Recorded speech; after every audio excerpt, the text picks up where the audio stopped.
Egyanus Kogoya, salah satu pimpinan kelompok kriminal bersenjata, meminta negara lain agar segera menyampaikan kepada Indonesia agar Papua segera merdeka. Jika ini tak dilakukan, maka kelompok separatis itu akan menembak pilot Susi Air yang sampai sekarang masih disandra.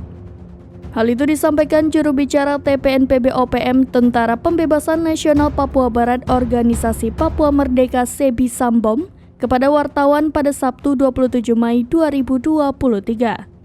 Sebi Sambom menyebutkan bahwa KKB Papua tidak mau menunggu terlalu lama pembicaraan tentang Papua merdeka. Untuk itu, momen ini merupakan kesempatan untuk membicarakan nasib Papua. Ia juga menyebutkan bahwa dalam video yang diterima, kelompok kriminal bersenjata pimpinan Egyanus Kogoya akan menembak pilot Susi Air Philip Mark Martens. Bahkan dalam video tersebut, Egyanus Kogoya juga memberi waktu kepada Indonesia agar segera memenuhi tuntutannya. Yang dituntut saat ini adalah segera bernegosiasi terkait pembebasan pilot yang selama ini disandranya. Dalam video yang berdurasi 1 menit 11 detik itu, pilot Susi Air itu juga berbicara bahwa separatis menginginkan negara selain Indonesia untuk terlibat dalam dialog tentang kemerdekaan Papua.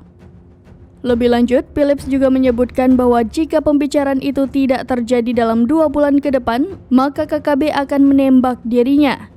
Untuk diketahui, pilot Susi Air itu telah disandra oleh kelompok kriminal bersenjata Papua pimpinan Egyanus Kogoya sejak Selasa 7 Februari 2023 lalu.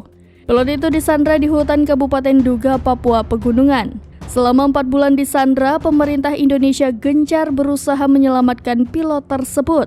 Namun usaha itu hingga saat ini belum membuahkan hasil. Pilot tersebut masih disandra dan kini terancam akan ditembak.